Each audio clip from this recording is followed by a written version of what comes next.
کنایا، اس کو ایہام اور توجیہ بھی کہتے ہیں، اور اس کو توریہ بھی کہہ سکتے ہیں۔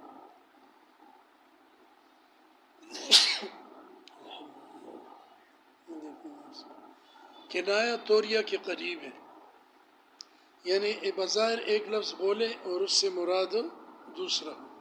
جیسے باہر کوئی آواز دے کہ فلاں یہاں ہے، تو آپ کسی کو کہتے ہیں کہ اس کو کہو کہ یہاں نہیں ہے، وہاں دروازے کے پاس جا کے ہاتھ رکھو کہ یہاں نہیں ہے، تو جھوٹ بھی نہیں ہے اور یہ توریہ اور کنایا ہوتا ہے۔ ٹھیک ہے، بظاہر ایک لفظ بولا ہے لیکن مقصد اس سے دوسرا ہے۔ کوئی مسجد میں بیٹھا ہو، کوئی کال کرے کھڑا ہو کے کہے تو مسجد میں نہیں، میں مسجد میں بیٹھے ہو، کہے میں مسجد میں بیٹھا ہوا نہیں۔ خیر اس سے تو وہ سمجھ جائے گا کہ بیٹھا ہوا نہیں تو کھڑا ہوا تو ہے نہیں، وہ کہے گا کہ ضروری ہے بیٹھے ہوئے ہو۔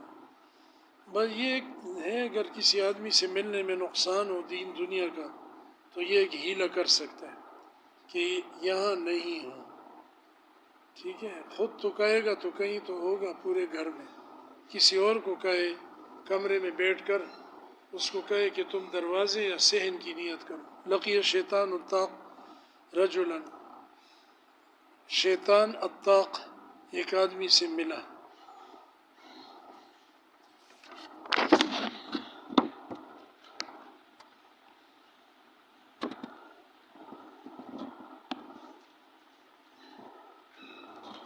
یہ اس کا نام محمد ابن نعمان تھا، شیطان اس کو کہا جاتا تھا۔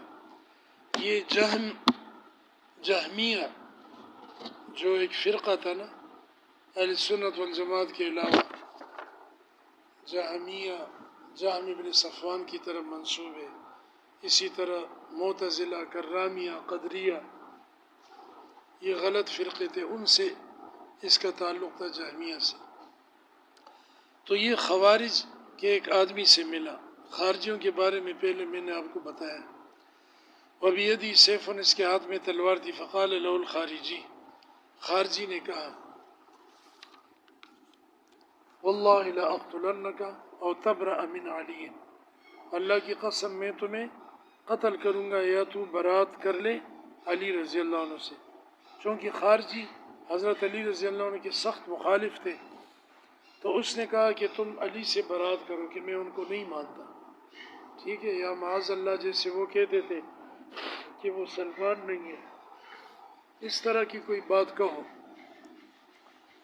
تو اس نے توریے سے کام لیا، کنایے سے۔ فقال انا من علی ومن عثمان بریء، میں علی اور عثمان سے بری ہوں۔ ٹھیک ہے، اب اس نے دونوں لفظ ذکر کیے،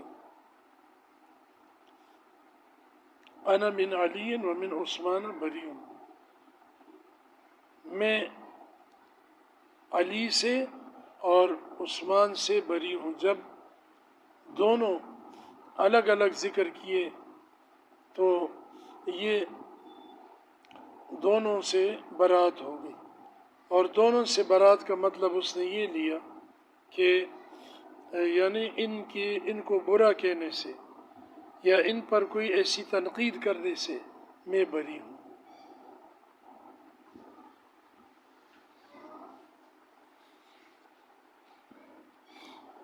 ودخل ایضاً اسی طرح ودخل معلّى الطائي على ابن السری، معلّى طائی ابن سری کے پاس گیا، یعود فی مرضی، اس کی بیماری میں عیادت کے لیے، فانشد شعرا یقول فیہ، تو اس نے ایک شعر کہا جس میں اس نے کہا فاقسم ان من الالہ بصحۃ، میں قسم کھاتا ہوں، معلّى طائی نے کہا کہ اگر اللہ نے احسان کیا صحت کے ساتھ، ونال السری ابن السری شفاء، اور سری ابن سری نے شفا پائی، نال ینال نیلن مانے حاصل کرنا، پا لینا، لأرتحلن العیس شہرا بحجۃ، تو میں ضرور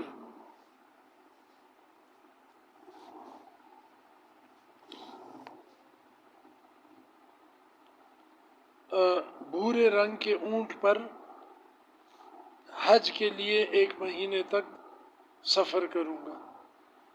رحل یرحل مانا سفر کرنا، ارتحل یہ باب افتعال سے لأرتحلن۔ عیس اس اونٹ کو کہتے ہیں کہ جس کے اندر سفید اور سرخ دونوں رنگ ملے ہوئے۔ وَيَعْتِقُ شُكْرًا سَالِمٌ وَجَفَاءُ، اور اس کے شکریہ کے طور پر کہ اللہ تعالیٰ نے ابن سری کو شفا دی، میں سالم اور جفا 2 غلاموں کو بھی آزاد کروں گا۔ فلما خرج من عنده، جب معلی طوائی ابن سری کے پاس یہ اشعار پڑھ کر وہاں سے نکلا، قال له اصحابہ، تو اس کے ساتھ ساتھی بھی تھے، تو ساتھیوں نے اس کو کہا کہ واللہ ما نعلم عبدک سالما ولا عبدک جفا، اللہ کی قسم ہمیں تو معلوم ہی نہیں ہے کہ تمہارا کوئی غلام سالم اور جفا ہے، تو تم نے یہ کیسے جو ہے وہ قسم کھا کر ان کو آزاد کرنے کا کہا ہے۔ فمن اردت ان تعتقہ، تو تمہارا ارادہ کیا ہے، کس کو تم آزاد کرو گے؟ تو قال لہما، البتہ وہ 2 یعنی سالم اور جفا، یہ دونوں جو ہے نا، حرتان عندی، یہ میرے پاس 2 بلیاں ہیں، میں ان کو آزاد کر دوں گا۔ والحج فریضۃ واجبۃ، اور حج جو ہے وہ میں نے کرنا ہے، وہ تو فریضہ ہے، ایک واجب فرض ہے۔ فما علی فی قول شین انشاءاللہ تعالی، لہٰذا میں نے یہ جو قسم کھائی ہے نا، اس میں مجھ پر انشاءاللہ کوئی بھی ایسی بات نہیں آئے گی۔ تو اتنا تیز تھا کہ اس ابن سری کو بھی اس نے خوش کر دیا کہ دیکھو تیری وجہ سے میں حج کروں گا، تیری وجہ سے غلام آزاد کروں گا۔ نہ غلام آزاد کیے اور حج جب فرض ہوگا کہا کر لوں گا، اور اس کو بھی خوش کر دیا۔ جود سید المرسلین صلی اللہ علیہ وسلم، حضور علیہ السلام کی سخاوت۔ روا حماد بن زید عن المعلی بن زیاد عن الحسن عن رجل جاء الى النبی صلی اللہ علیہ وسلم، حضور علیہ السلام کی خدمت میں ایک آدمی آیا، یسألو مانگ رہا تھا، فقال اجلس سیرزقک اللہ، بیٹھ جاؤ اللہ تجھے ان قریب رزق دے گا، کہیں سے کچھ آئے گا تو میں تمہیں دے دوں گا۔ ثم جاء آخر، پھر ایک اور آدمی آیا، ثم آخر، پھر ایک اور آیا، فقال لهم اجلسوا، سب کو فرمایا بیٹھ جاؤ۔ فجاء رجل بأربع اواقیہ، ایک آدمی 4 چپاتیاں لے آیا۔ اواقی، اواقن، یہ اوق کی جمع ہے، اور یہ اوق بوجھ کو کہتے ہیں۔ اوقیہ تن کی بھی جمع ہو سکتی ہے، اوقیہ کے وزن کو کہتے ہیں۔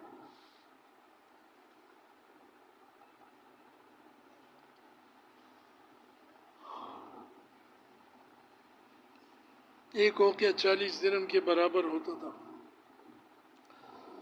وقال یا رسول اللہ، جی صدقہ، یا رسول اللہ صدقہ، فدعا الاول فاعطاه اوقیہ، پہلے کو بلایا اس کو ایک اوقیہ دیا، ثم دعا الثانی فاعطاه اوقیہ،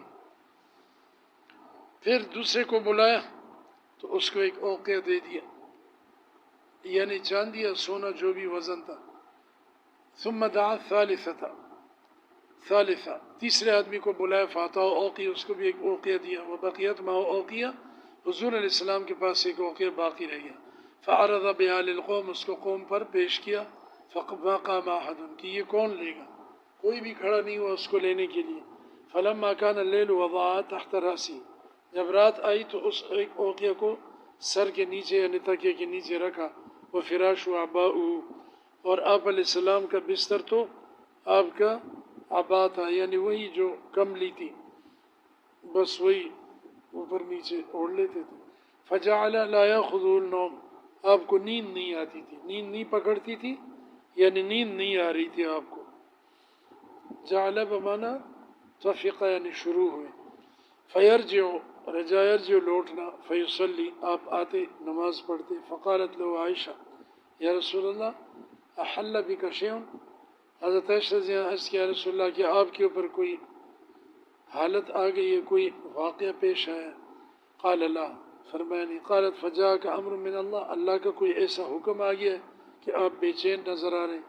قال لا, ایسا بھی نہیں. قالت انک صنعت منذ اللیلۃ شیئا لم تکن تفعل, آج رات سے آپ ایسی بے چینی کا اظہار کر رہے ہیں جو پہلے نہیں کرتے تھے. فاخرجہا, آپ نے اس اوقیہ کو نکالا.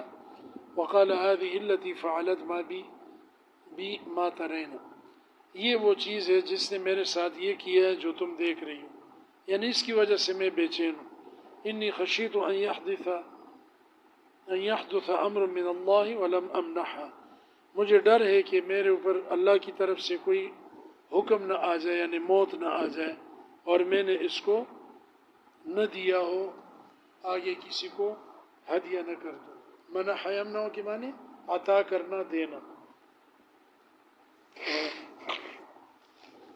تو یہ آپ کی سخاوت تھی اور دنیا سے بیزاری تھی کہ اس واقعے کی وجہ سے آپ کو نیند نہیں آتی. اور ہم لوگوں کو جب جیب میں کچھ نہ ہو تو نیند نہیں آتی, یہ پیسے نہیں, چیز نہیں, کیا بنے.